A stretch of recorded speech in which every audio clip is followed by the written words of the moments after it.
I tell you a secret? I am at the headquarters of DNA Productions in Dallas, Texas. And I came here to find out how they made the ant bully.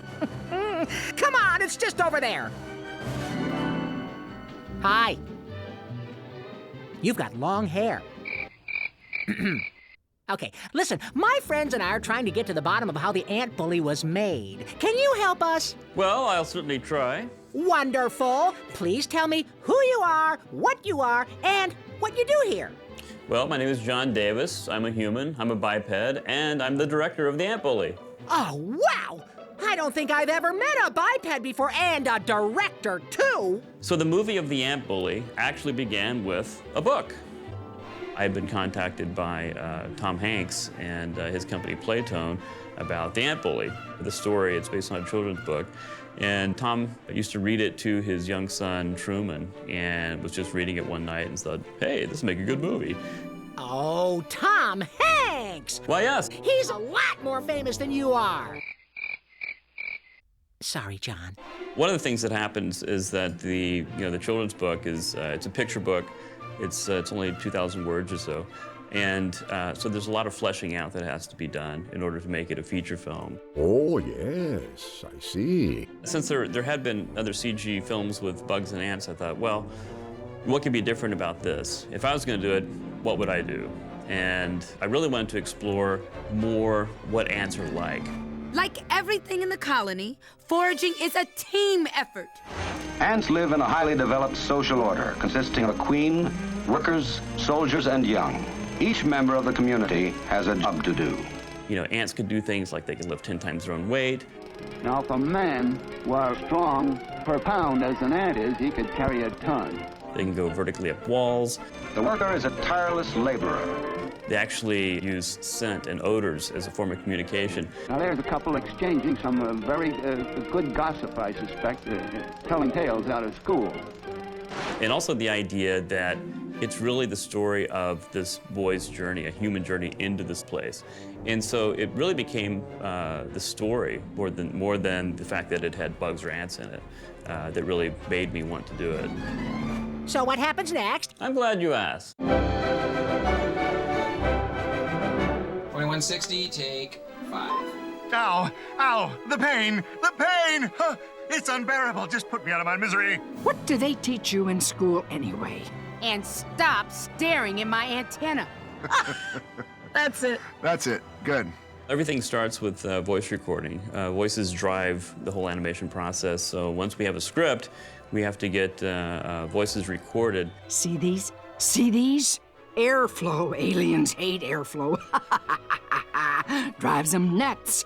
First starting out, you know, you have your wish list together, and then to actually, get most of your wish lists is pretty incredible.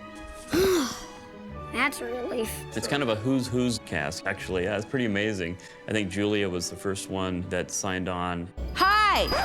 You guys got Julia Roberts? Well, yes. She is so pretty. Do you think she'd go on a date with a beetle? You might be a little short. I was really excited to get Nick Cage cast. He's always been one of my favorite actors. Really? And he has such a sense of fun with an angsty character, an angsty role. Thank you. And I knew that Zoc needed that. Lily Tomlin came on as the voice of Mamo, which is, Mamo is actually the name of my grandmother. They try to cut the power in the middle of the night. Beep, beep, beep, beep, beep, beep. These babies will wake me up. So I was trying to cast somebody to play, essentially, my grandmother. In terms of her wackiness, my grandma's a little wacky. Stan Beals is the name. Paul Giamatti was, I thought, perfect as the exterminator. He had such a great time in that role. Oh, brother, those were good times. Good times! Meryl Streep is the queen. Rokai, the ant. The queen is such an exotic, powerful image in the movie. And Regina King is Creola's Grade. Peanut, the destroyer. I had to move out of my nest because of you. Did I call on you? Who invited Captain Party Pooper? Bruce Campbell, he's such an animated character, and he's the best screamer I've ever seen, best male screamer I've ever seen, and really funny. I'll never forget the day I had amnesia. It was an overcast day. Zach plays Lucas. Earth to Ant Lady. You were right in the middle of sounding like my mom. Good, really good, Zach. Great stuff. And his parents, Sherry O'Terry plays Lucas's mom. Maybe we shouldn't go on vacation. And Larry Miller plays Fred, Lucas's dad. And for some reason, in most of my films, the dads are always the goofballs. You're going to Puerto Vallarta. That's my dad. I mean, that's all I saw. Well, those were different times. Sorry, Dad. But John, I think some of the ants you cast in the movie, they weren't very convincing. I'm sure I could do a better job. it's interesting because they're not on set. They're in a little booth behind a mic, you know?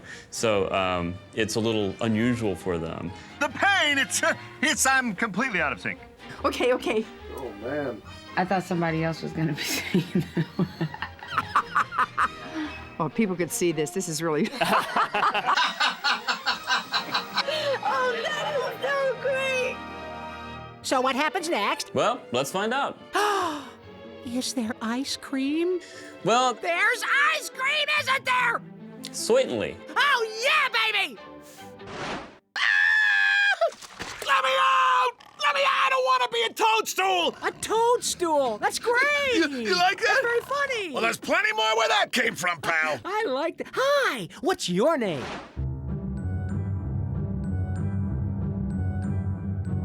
Once we got all of our voices recorded and edited in, then the animation process can start, and the animators always animate to the vocal tracks. The character's vocal performance drives everything. What a great idea! Animated films take a long time to make, and a lot of talented people to make them because nothing exists. You can't point a camera at anything. So you take a lot of artists to start designing what this world is.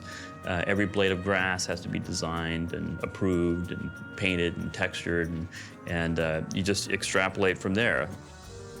Once we have voices recorded and we start storyboarding and you start dissecting your script down into scenes and you start giving different scenes to different storyboard artists, then it becomes a back and forth process of visualizing how you're gonna play the scene. Wait! I think I'm totally baffled! I don't blame you. I know just the person to explain that. Hi, we're going to take you through the storyboard process here at DNA. What we have here is a sequence that we take from the script and we're going to turn it into pictures from words. Here we go. Start well in the kitchen here. Creela is busy looking at a phone. Lucas is jumping across the phone. Beep, beep, beep, beep, beep. Background, Fugax runs past, pushing a jelly bean. What is he doing? Jumping, you know. Hippity hop, hoppity down. It's a scout thing, you wouldn't know. Oh, boom, the ant's there. They hit. They run away.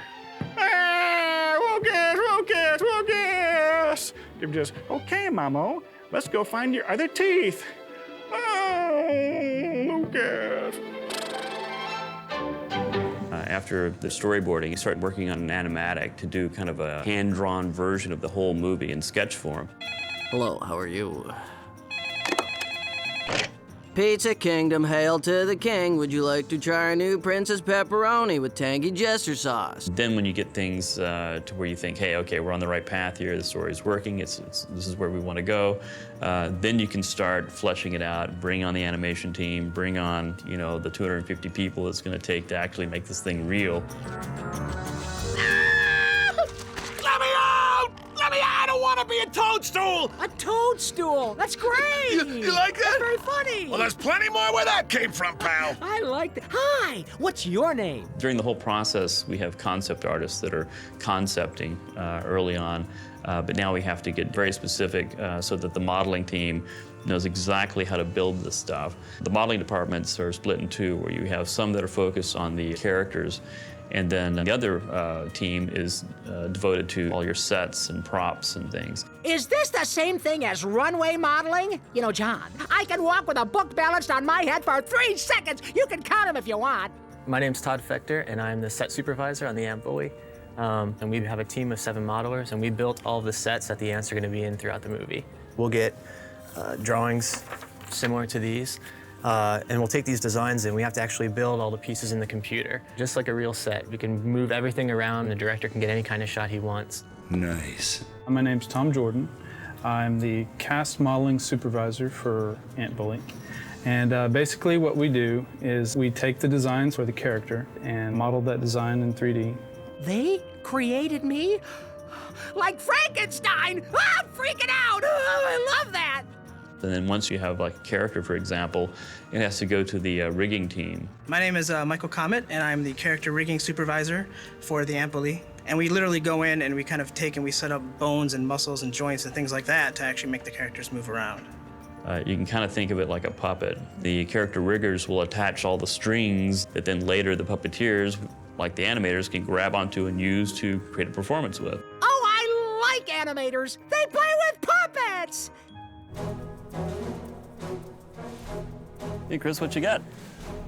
We have Lucas bouncing around on the phone jumping action. Phone, yeah. Before you can actually animate, even though you have your character, the whole film has to somehow translate from that 2D world of sketches that we've been working with to the 3D world. Hi, what's your name? And that's when the layout department comes into play. Hi, I'm Chris Sherrod at DNA Productions. I'm in the layout department. Basically, we're taking the storyboards and the 2D drawn elements and turning it into a 3D movie. They'll look at those storyboard sketches and say, oh, okay, look, we're gonna need these characters, these props, and they'll put it together in a scene, line it up to where it looks close to the boards.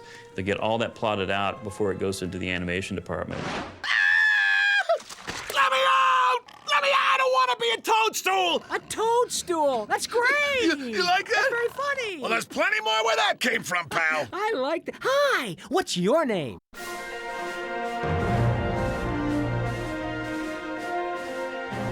Let's see, we're getting closer to the animation area, and yes, we are now in the animation area. The animation floors are pretty fun. There are all these actors who are you know, I think they're afraid to get up in front of a camera, so they became animators, you know. When the animators have had a long day and it's time to rest, they rest at the Memorial 70s Lounge here in the middle of the animation department. They kick back, listen to tunes, and have nice chats about animation and what it means to them. And they've got their acting room, and they've got their puppet shows, and they've got all their pods decked out. Here's the Camp Puhala. Camp Puhala, as you can actually see, is the second place winner in the pod contest here. There's one that's set up like a pirate area with cannons and stone walls. But hey, you know what? Whatever makes them happy, you know, because they work hard, they're here all the time, and whatever sort of, you know, helps their muse and helps them, you know, connect with the character. John, you're not using beetle labor, are you? Well, that gets a bit complicated. Well. My name is Sarah Mansinga, and I'm an animator on Ant Bully. We basically take the dialogue from the actor and we bring the characters to life. So we make them move and interact with each other. Hi, what's your name? The last stage is when everything finally gets into the lighting department. Ha! At last! The final ingredient. Let me out! Let me out! I don't want to be a toadstool! A toadstool! That's great! You like that? That's very funny! Well, there's plenty more where that came from, pal. I like that. Hi, what's your name? My name's Ian McGibbon. I'm the lighting director. And what lighting does is it takes all of the work from the rest of production, ties it together, and through the use of light, through the use of color, we create the final image. When a shot comes to us, it comes to us looking pretty much like this, whereas this looks like a flatly lit, almost daytime-looking shot. And you can see the significant difference that lighting makes on this shot. And then suddenly, whammo, there it is. That's the final product. And it's very exciting to see it come together. I couldn't help noticing that you have a lot of people working here. And it looks to me like your employment practices discriminate against beetles. Do I need to make a phone call, John? You're not a dung beetle, are you? That's looking awesome. Very cool, looks good. Oh, thank you. Keep it going. Oh, thank you. One of my jobs as director is to constantly go through daily sessions with all the departments and approve all the latest material to come out of the department that day. So typically, every morning there's animation dailies, and I'll sit and watch them with the animators that were working on that sequence, and we'll review the shots, and I'll give comment upon if it's the correct performance, how I want to change the performance, what it is I'm trying to get out of the character. So after animation dailies, I've got layout dailies where I'll go and I'll review the layout for scenes, go into texture approvals, just a myriad of steps. It's a fun collaborative process, and I like to take advantage of the fact that I've got 250 brains out there. So, you know, there are times when even if I'm writing, I'll go, you know, what's a word for this, or what's a, I'm gonna get on the, send an email to 250 people, you know, because hey, they're right there. That's your brain trust, and it's fun. It's fun to be collaborative, you know, like that. Yay! That was great! Isn't that wonderful? Yay. And that's pretty much the story of how we created the Ant Bully. Well, I can't thank you enough, John. That was very interesting. I don't really understand any of it. Don't be so hard on yourself. You'd be surprised at what you can do if you just put your mind to it and use a little imagination. Oh, thank you, Mr. Davis. Thank you, Mr. Beetle. No. Thank you, Mr. Davis. Oh, no, thank you, Mr. Beetle. John, what are you doing now? Can I come with you?